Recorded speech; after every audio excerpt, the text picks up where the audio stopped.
అన్న ఒకటే, పవన్ అన్ననే ఆల్రెడీ ఆయనతో ఇలాగే స్టార్ట్ చేస్తారు, తిడతారు, వాళ్ళ కొంపలే మునిగిపోతాయి. ఒక ఆయన ఆల్రెడీ ఆడు మునిగిపోయాడు, 11కి మునిగిపోయాడు. మళ్ళీ వీళ్ళు రెచ్చగొట్టుకుంటున్నారు. గమ్మునున్న ఆయన ఏదో వచ్చాడు, ప్రెస్ మీట్ పెట్టాడు, వెళ్ళిపోవచ్చు కదా. వీళ్ళు గెలుక్కోవడం వల్ల ఇప్పుడు ఆయన పార్టీ పెడతాను అన్నాడు. ఇప్పుడు వీళ్ళు మళ్ళీ గెలికారనుకో కంపల్సరీ నెక్స్ట్ ఎలక్షన్లో ఆయన పోటీ చేస్తాడు. ఫస్ట్లో ఎవడైనా తిడతాడు, అరే నువ్వు ఆడ అడుగు పెడతావు, ఈడ అడుగు పెడతాను అంటారు. బట్ ఆయన పోరాడే ఉంటా చూడు, ఆయన దగ్గర ఉన్న నిజాయితీ అది రేవంత్ నాకు తెలిసి రాసిపెట్టిందేమో. తెలంగాణలో కూడా ఆయన సీఎం అవ్వాలని రాసిపెట్టిందేమో. అందుకే వీళ్ళందరూ గెలుక్కుంటున్నారు. ఆయన గెలక్కండి అన్న, ఆయన ప్రతి జగన్ ఫ్యాన్స్కైనా తెలుసు, కేసీఆర్ ఫ్యాన్స్కైనా తెలుసు, పవన్ కళ్యాణ్ మంచి నాయకుడు కాకపోవచ్చు కానీ అవినీతి పరుడు కాడు. అది ప్రతి ఒక్క మనిషికి తెలుసు. అవకాశాలు లేక ఆయన అలా ఉండిపోతున్నాడే కానీ ఏదో ఒక రోజు ఆయన మంచితనమే ఇక్కడన్నా సీఎం అవుతాడు, అక్కడన్నా సీఎం అవుతాడన్న. ఒకటి మాత్రం చెప్తున్నాను, ఆయన అన్నింది మాత్రం వీళ్ళని కాదు. కవిత గారిని అనలేదు, రేవంత్ రెడ్డి గారిని అనలేదు, కేసీఆర్ గారిని అనలేదు. వీళ్ళందరూ ఒక ఫ్యామిలీ లాగా ఉంటారు. ఆయన అన్నింది ఎవడైతే వాడిని చెప్పుతో కొట్టాడు, ఆ రోజు ఫోటో పట్టుకొని నువ్వు రావద్రాబాయ్ అన్నాడు, వాడిని అన్నాడు. అంతేగాని వీళ్ళు ఎందుకు రెచ్చిపోతున్న పుల్లలు పెట్టి మస్తు డైలాగ్, దీనికన్నా పెద్ద పెద్ద డైలాగులు వేశారు అక్కడ. పవన్ అన్న తిట్టని ఎవడన్నా, పవన్ అన్న తిట్టే ఆయన డిప్యూటీ సీఎం రేంజ్లో కూర్చోబెట్టారు. ఇప్పుడు వీళ్ళు గెలుక్కుంటున్నారు. నెక్స్ట్ వీళ్ళ పరిస్థితి కూడా అదే నాకు తెలిసి. ప్రతి ఒక్కళ్ళు ఎంపీలో కానీ ఎమ్మెల్యే కాంచి మాట్లాడుతుండ్రు. మరి బీజేపీ వాళ్ళు మాట్లాడతలే, కాంగ్రెస్ వాళ్ళు కొంతమంది మాట్లాడుతున్నారు. మరి వాళ్ళందరూ కూడా మాట్లాడుతారుగా, ఒక్క పార్టీ వాళ్ళే దీన్ని విమర్శించుతాండ్రు. అది ఒక్కటి. ఎందుకంటే ఆయన ఈడికొస్తాడో మళ్ళీ ఏడ నిలబడతాడో అని వాళ్ళ ఆలోచనలు వాళ్ళకు ఉంటాయి కదా. ఆలోచనలు పెట్టుకోకుండా పవన్ కళ్యాణ్ గారు మీరు కూడా ఒక మాట అంటే చెప్పొచ్చో చెప్పకూడదో మాకు తెలియదు, తెలంగాణ అబ్బ సొత్తా అని మీరు అన్నారు. దాన్ని చాలామంది ఖండిస్తారు. మీరు కూడా అనుకున్నారు. వాళ్ళకి నీకు తేడా ఉంది. వాళ్ళు మూర్ఖంగా మాట్లాడతారు, నువ్వు దాన్ని స్లోగా మాట్లాడాలి. ఎలా మాట్లాడాలి? ఎందుకంటే నువ్వు ఒక మెట్టు నువ్వు వీడికి వద్దాం అనుకుంటున్నావో, నిలబడదాం అనుకుంటున్నావు, ఏమనుకుంటున్నావో కొంతమందికి తెలియదు. అందు గురించే వాళ్ళు అన్నంతసేపట్లో ఏం కాదు, నువ్వు ఆ మాట అనొద్దు, అనకూడదు. ఇంతకుముందు అన్నావు కానీ ఇప్పుడు అనొద్దు. దాన్ని ఏంటంటే అలాగే ఈరోజు కేటీఆర్ గారు హైదరాబాద్కి వచ్చి బిర్యానీ తినిపోగా అని సెక్రటరీకి మాత్రం రావద్దు అని చెప్పాను అంటున్నాడు. సెక్రటరీ కాదు, ఏదైనా ఎవరి సొంతం కాదు. ఈ లోకమే, ఈ దేశమే మనమే సొంతం లేవు. ఆ సెక్రటరీ ఆయనకు సొంతమా? ఎవరికి సొంతం కాదు. ఎవరైనా ఎక్కడికైనా వచ్చి నిలబడవచ్చు. పవన్ కళ్యాణ్ గురించి దీని గురించి అరే ఏడ చూసినా పవన్ కళ్యాణ్ ఏడననే నిలబడచ్చు. పవన్ కళ్యాణ్ ఇంతకుముందు ఈడ పార్టీ పెట్టలేదా? మరి ఎందుకు పెట్టిండ్రు? అప్పుడు ఎందుకు పెట్టనిచ్చిండ్రు? ఈడ పెట్టొద్దాయా అని చెప్పొచ్చు కదా. ఎందుకు పెట్టనిచ్చిండ్రు? అది కూడా ఒక క్వశ్చన్సే కదా. అది ఆలోచించి ప్రతి ఒక్కళ్ళే కానీ ప్రజలే కానీ మాట్లాడాలి. ప్రజలందరూ కూడా ఆయనకయ్యే ఉన్నారు. కొంతమంది పార్టీ వాళ్ళకు భయం అవుతుంది, అదొక్కటే భయం అవుతుంది. అసలు ఒక్కొక్కళ్ళకి ఆయన ఎక్కడొచ్చి నిలబడతారు. ఎవరెక్కినా పవన్ కళ్యాణ్ కానీ ఎవరే కానీ ప్రజలకు న్యాయం చేసేటోళ్ళు అయితేనే ఎక్కాలి. ఈ ప్రజలు కూడా గుడ్డిగా ఎవడు పడితే వాడు అడిగితే ఓటు వేయకూడదు. పవన్ కళ్యాణ్ మంచి చేస్తారని ఆశతోటి ప్రజలు ఉన్నారేమో, అది ఆలోచించాలి కదా. రాబోయే ఎలక్షన్స్ సింగిల్గా పోటీ చేస్తే బాగుంటుందా, కూటమితో పోటీ చేస్తే బాగుంటుందా, మీరేమనుకుంటారు? ఆ టయానికి సింగిల్గా చేస్తేనే బాగుంటుంది. ఇప్పుడు పవన్ కళ్యాణ్ నిలబడతారు అనుకో, నిలబడితే ఒక్కరు నిలబడవను, ఓడిపోతాడు, గెలుతాడు. ఓటం అన్నది గెలుపు అన్నది మన చేతుల్లో ఉండదు, అది ప్రజల చేతుల్లో ఉంటుంది. ప్రజలు ఈ వ్యక్తి మంచోడు, మేము నిలబెట్టుకుంటాం, మాకు అన్నిటికీ బాగుంటుంది అనుకొని ప్రజలు అనుకోవాలి. ఇప్పుడు యూత్ ఎక్కువ అనుకోవాలి, మాకు ఎవరైతే బాగుంటుందని ఆలోచించుకోవాలి. ఎవరే కానీ ఏ పార్టీ అయినా కానీ ఇలా ఒక పార్టీకి ఓట్లేసి గెలిపియంగానే 4 రోజులు కాగానే అది మంచిది కాదు. అది కాదు ఆలోచించేది, ఆలోచించి చేయాలి. ఏ పని అయినా పవన్ కళ్యాణ్ అయినా ఒకలా వచ్చినా కానీ ప్రజలకు న్యాయం చేయాలి. ఏడికి వచ్చినా ఎవరు వచ్చినా. ఎందుకంటే వెనకబడ్డ కుటుంబాలు బాగున్నారు, బీద వాళ్ళు జాబ్ లేక ఎంతమంది అల్లాడిపోతుండ్రు. ఎవరికైనా జాబులు ఉన్నాయా? మరి ఈయనన్న వస్తే ఇస్తారేమని వీళ్ళు ఆశపడుతుండ్రేమో. ఏడికైనా పోయి ఎవరైనా నిలబడవచ్చు, పార్టీ పెట్టుకోవచ్చు. అది అందరికీ ఎరికే. ఆడ చేసేది ఆయన శాతనైంది అక్కడ చేసిండు. మరి ఇన్ని సంవత్సరాలు బట్టి అటు దూరం ప్రాంతాలలో, అడవి ప్రాంతాలలో జగన్మోహన్ రెడ్డి కూడా వేలిండు కదా. మరి అప్పుడు వాళ్ళ బీద బిడ్డల్ని ఎలుగులకు తీసుకొస్తే బాగుండేది. జగన్మోహన్ రెడ్డి అంటే ఎవరికి కోపం కదా అనుకో, చేయాలి. మీరు గెలవంగానే సమరం కాదు. నీ కింద ఎవరినో పెట్టుకొని పాన్ నవ్వులుకుంటా ఒకడు అది తాక్కుంటా ఆడ కూర్చోబెట్టకు. గెలిపేయంగానే సమరం కాదు. ఆయన గెలిచిన ఆయనది ఎంతవరకు ఉందో అంతవరకు చేసుకుంటాడు, అంతే. అధికారంలోకి వచ్చి 100 కోట్లు, 1000 కోట్లు, లక్షల కోట్లు దోషేస్తూ మా తెలంగాణ సెంటిమెంటు, మా ఆత్మగౌరవం, మా ప్రజలంతా ఒకటే, మీ ఆంధ్రోళ్ళు దోషేయడానికి వస్తున్నారని చెప్పి ఇలాంటి ఎదవ సెంటిమెంట్ చెప్పి వీళ్ళ తెలంగాణ సొమ్మంతా తెలంగాణ వనరులన్నీ దోచేసుకుంటున్నారు ఈ దుర్మార్గమైనటువంటి రాజకీయ నాయకులు. వాస్తవంగా పవన్ కళ్యాణ్ గారు ఏమన్నాడండి, ఇప్పుడు మీరు ఇష్టానుసారంగా దోపిడీ చేస్తే సహించలేక వచ్చి ఇక్కడ మళ్ళీ పార్టీని బలోపేతం చేసుకుంటున్నాడు. అంటే పవన్ కళ్యాణ్ లాంటి నిజాయితీపరుడు మళ్ళీ తెలంగాణకు వస్తే ఇక్కడ ఉన్నటువంటి అంటే చాలా తెలుసు, రేవంత్ రెడ్డి గారికి కూడా తెలుసు, 111 జీవో తీసుకొచ్చి ఎంత దోపిడీ జరిగిందో అందరికీ తెలుసు.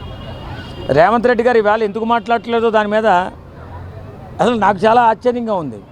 ఈవేళ కాళేశ్వరం ప్రాజెక్టులో లక్షల కోట్లు దోచేశారు, 100 కోట్లు దోచేశారని చెప్పినటువంటి రేవంత్ రెడ్డి గారు ఇంకా అది పక్కన పెట్టేశారు.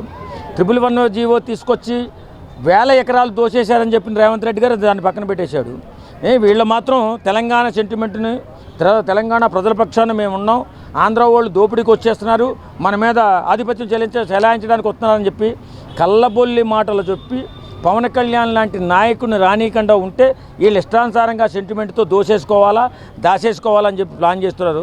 ఏమా ఈ టీఆర్ఎస్ వాళ్ళు మాట్లాడారు కాబట్టి టీఆర్ఎస్ గురించి ఒక మాట చెప్పాలా. ఇప్పుడు బీఆర్ఎస్గా మారిన తర్వాత గుంటూరులో ఆఫీస్ పెట్టారు, అక్కడ ఒక అధ్యక్షుని పెట్టారు ఆంధ్రాకి. అయితే మీరైతే పార్టీ పెట్టుకోవచ్చు, అధ్యక్షుని పెట్టుకోవచ్చు, ఇష్టానుసారంగా తిరిగేయచ్చు, మీరు మాత్రం పవన్ కళ్యాణ్ రానివరా? అందుకే అన్నాడు మీ అయ్యే జాగీర్ అని. సరే, మా అయ్య జాగీరు, మా ఆత్మగౌరవం, మా 4 కోట్ల మంది జాగీర్ అంటున్నాడు కదా. అంటే మీరు ఈ సెంటిమెంట్ని వచ్చి మీ ఇష్టానుసారంగా దోషేస్తుంటే ఎవడు మాట్లాడద్దా? అంటే ఇంత దోపిడీ చేస్తున్నాడు నా రాజకీయ నాయకుడు అనేవాడు, వాళ్ళ అనుయాయులు, వాళ్ళ బంధువులు 1000 కోట్లు 100 కోట్లు ఇంత ప్రగతి సాధించినటువంటి తెలంగాణ సొమ్ముని ఇంత దారుణంగా దోషేస్తుంటే ఎవడు మాట్లాడడానికి లేదా? మాట్లాడితే ఆంధ్రోడా? అంటే ఎవడు మాట్లాడడానికి? దేశం గురించి ఆలోచించేవాడు ఎవడైనా మాట్లాడతాడు, కనీసం నేనైనా మాట్లాడతా. ఈవేళ ఎక్కడ దాకా ఎవరో కవితమ్మ గారు పవన్ కళ్యాణ్ గారిని దేంతో కొడతానని చెప్పింది.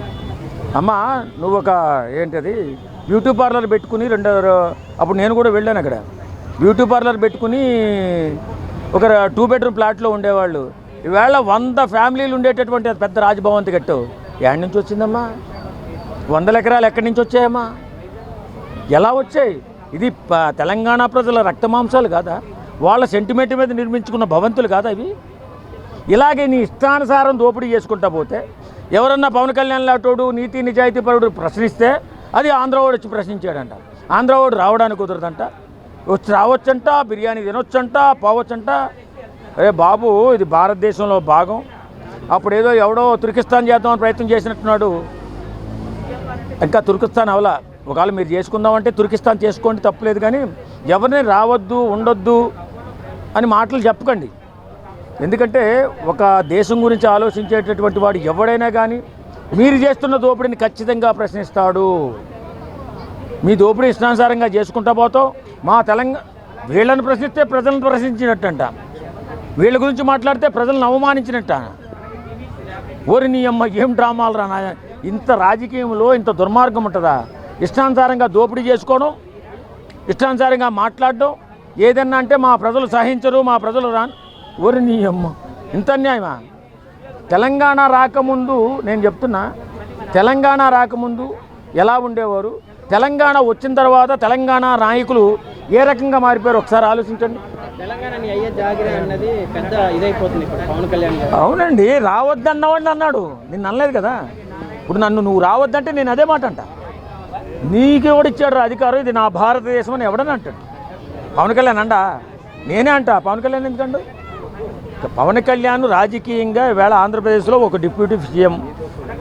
ఆయన్ని వచ్చిన తర్వాత ఆయన రమ్మనాలా, గౌరవించాలి, అది పద్ధతి. అది ఒక నాయకుడిని, ఈ నాయకుడు వెళ్ళి టీఆర్ఎస్ నాయకుడు వెళ్ళి గుంటూరులో అది పెట్టి అక్కడ ఒక అధ్యక్షుడిని పెట్టి అక్కడ పార్టీ బీఆర్ఎస్గా మారిన తర్వాత ఇన్ని చేశాడు కదా. అప్పుడు ఎవడన్నా రావద్దని అన్నాడా? అంటాడా? అంటే ఊరుకుంటారా? రాజ్యాంగం తెలిసినోడు ఎవడో అండు ఇలాగా.